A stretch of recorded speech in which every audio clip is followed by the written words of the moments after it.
بسم اللہ الرحمن الرحیم۔ معزز ناظرین و سامعین کرام، السلام علیکم ورحمۃ اللہ وبرکاتہ۔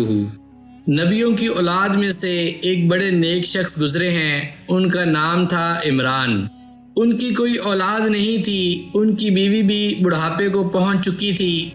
ایک دن ان کی بیوی نے اللہ کے حضور دعا کی، اے اللہ مجھے اولاد عطا کر۔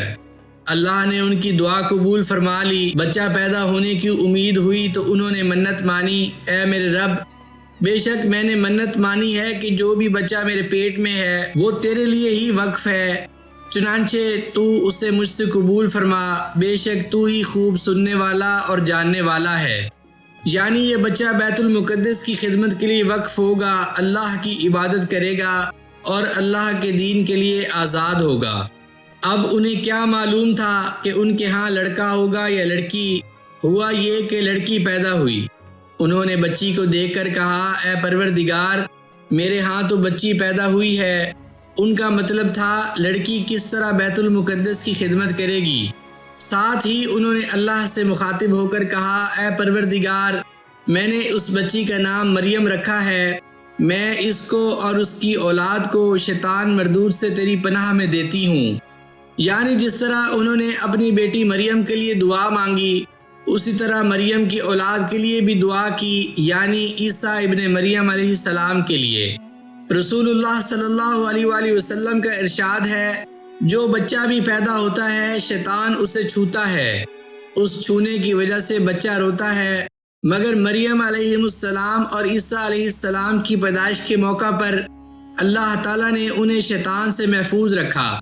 ابو ہریرہ رضی اللہ عنہ فرماتے ہیں کہ اس کی وجہ مریم علیہ السلام کی والدہ کی دعا ہے۔ اللہ تعالیٰ نے عمران کی بیوی کی نظر قبول فرما لی، یعنی ان کی بیٹی کا بیت المقدس کی خدمت کرنا قبول فرما لیا۔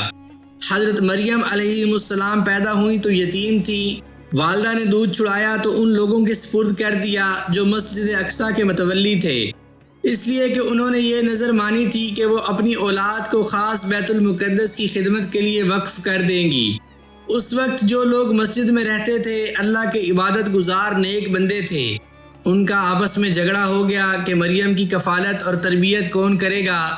مریم علیہ السلام کو یہ مقام اس لیے ملا تھا کہ وہ ایک معزز باپ کی بیٹی تھی۔ جھگڑا زیادہ ہوا تو لوگوں کی آوازیں بلند ہونے لگیں۔ زکریا علیہ السلام مریم علیہ السلام کے خالو تھے، یہ بھی اللہ کے نبیوں میں سے ایک نبی تھے۔ انہوں نے دوسرے لوگوں سے کہا، میں اس بچی کا خالو ہوں، لہٰذا اس کی کفالت کا حق مجھے ہے، میری بیوی اس کی تربیت کرے گی کیونکہ خالہ ماں کے برابر ہوتی ہے۔ ان سب نے زکریا علیہ السلام کی بات ماننے سے انکار کر دیا۔ ہر کوئی یہ چاہتا تھا کہ اس بچی کی پرورش وہ کرے، اس طرح جھگڑا اور زیادہ ہو گیا۔ آخر انہوں نے آپس میں فیصلہ کیا کہ قرآن اندازی کر لیتے ہیں، جس کا نام نکل آیا وہی بچی کی کفالت کرے گا۔ انہوں نے اس وقت کے طریقے کے مطابق لکڑی کی قلموں پر نام لکھے اور انہیں ایک جگہ رکھ دیا۔ پھر ایک چھوٹے بچے سے کہا، ایک قلم اٹھا کر لاؤ۔ بچہ قلم اٹھا کر لایا، اس پر زکریا علیہ السلام کا نام لکھا ہوا تھا، لیکن وہ مطمئن نہ ہوئے۔ انہوں نے مشورہ کیا کہ ایک اور طریقے سے قرآن ڈالتے ہیں، سب قلموں کو بہتے ہوئے پانی میں ڈالتے ہیں، جس کا قلم پانی کے چلنے کی مخالف سمت کو چلنے لگا وہ مریم کی کفالت کرے گا۔ اس بار بھی زکریا علیہ السلام کا قرہ نکلا، لیکن وہ پھر نہ مانے۔ انہوں نے کہا، اب اس طرح کرتے ہیں، جس کا قلم پانی کی سمت بہنے لگے وہ جیتے گا، اور جس کا قلم پانی کی مخالف سمت کو چلے گا وہ ناکام شمار ہوگا۔ اس بار بھی کامیاب زکریا علیہ السلام ہی ہوئے۔ اس طرح مریم علیہ السلام کی کفالت زکریا علیہ السلام کے ہاتھ آئی۔ حقیقت میں اللہ تعالیٰ اس بات کا ارادہ کر چکا تھا کہ زکریا علیہ السلام ہی ان کی پرورش کریں گے۔ اس طرح مریم علیہ السلام نے اپنی زندگی ان کے گھر میں بسر کی۔ وہ نہایت شفقت و محبت سے ان کی پرورش کرتے رہے۔ ان کی خالہ نے بھی ان کا بہت خیال رکھا۔ دونوں میاں بیوی ان سے اپنی حقیقی اولاد جیسا سلوک کرتے رہے۔ حضرت زکریا علیہ السلام بنی اسرائیل کے ان انبیاء کرام میں سے تھے جنہیں اللہ تعالیٰ نے بنی اسرائیل کی رہنمائی کے لیے اور ایمان کی دعوت دینے کے لیے مبعوث فرمایا تھا۔ آپ اپنے ہاتھ سے کمائی کرتے تھے، آپ بڑھئی کا کام کرتے تھے۔ آپ کا زیادہ وقت دین کی دعوت کے کام میں بسر ہوتا تھا یا پھر مسجد میں گزرتا، جسے بیت المقدس کہا جاتا ہے۔ حضرت زکریا علیہ السلام ہر روز صبح کے وقت عبادت کے بعد اپنی دکان پر چلے جاتے تاکہ حلال روزی کما سکیں اور اپنے اہل و عیال، فقیروں اور محتاجوں پر خرچ کر سکیں، بھوکوں کو کھلائیں اور دھتکارے ہوئے لوگوں کو سہارا دیں۔ جب آپ کام سے فارغ ہوتے تو اپنے عبادت والے کمرے میں چلے جاتے۔ اس کمرے کو محراب کہا جاتا تھا۔ محراب میں آپ اللہ تعالیٰ کی عبادت کرتے اور اللہ کی نعمتوں کا شکر ادا کرتے، اس کی برکتیں حاصل کرنے کے لیے اس کی طرف متوجہ رہتے۔ مریم علیہ السلام جب ذرا بڑی ہوئیں تو اچھی بری چیزوں میں تمیز کرنے لگیں۔ مسجد کے ساتھ ان کے لیے ایک کمرہ بنا دیا گیا۔ حضرت زکریا علیہ السلام کے علاوہ اس کمرے میں کوئی اور داخل نہیں ہو سکتا تھا۔ وہ اللہ کی عبادت کرتی اور مسجد کی خدمت کرتی۔ یہ تمام کام وہ بہت اچھے طریقے سے انجام دیتی تھیں۔ حضرت زکریا علیہ السلام روزانہ ان سے ملنے کے لیے آتے تاکہ انہیں تسلی رہے۔ آپ انہیں دین بھی سکھاتے اور ان کی ضروریات بھی پوری فرماتے۔ ایک روز آپ ان سے ملنے کے لیے محراب میں داخل ہوئے۔ یہ وہ جگہ تھی جہاں وہ لوگوں سے الگ ہو کر بیٹھتی تھی۔ آپ نے دیکھا کہ ان کے آگے بہت سے پھل پڑے ہوئے ہیں۔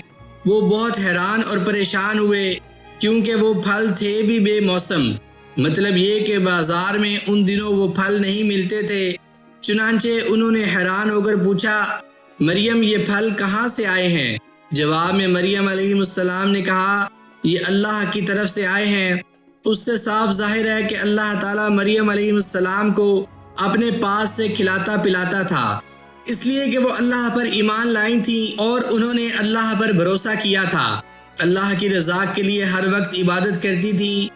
اللہ تعالیٰ اپنے نیک بندوں پر رحم فرماتا ہے اور ان پر رزق کے دروازے کھول دیتا ہے، جیسا کہ اللہ تعالیٰ فرماتا ہے، جو کوئی اللہ سے ڈرتا ہے اللہ تعالیٰ اس کے لیے مشکلات سے نکلنے کا راستہ بنا دیتا ہے اور اسے ایسی جگہ سے رزق دیتا ہے جس جگہ کا اسے گمان بھی نہیں ہوتا۔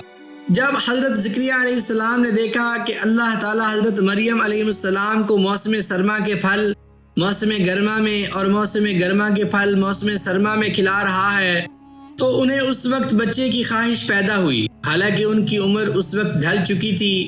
آپ عمر رسیدہ ہو چکے تھے، کمزور ہو چکے تھے، بال بھی سفید ہو گئے تھے، ہڈیاں کمزور ہو گئی تھیں۔ آپ کی بیوی بھی بانجھ ہو چکی تھی، ان کے ہاں اولاد ہونے کا کوئی امکان نہیں تھا۔ ان تمام حالات کے باوجود ان کے دل میں تمنا پیدا ہوئی کہ ان کے ہاں اولاد ہو جائے جو ان کے علم اور حکمت کی وارث بنے۔ آپ محراب میں داخل ہوئے، نماز ادا کی، پھر اللہ کے حضور التجا کی، سچے دل سے اللہ کے فضل و کرم کا یقین رکھتے ہوئے دبی آواز سے دعا کی۔ قرآن کریم میں ان کی دعا کے الفاظ بیان کیے گئے ہیں۔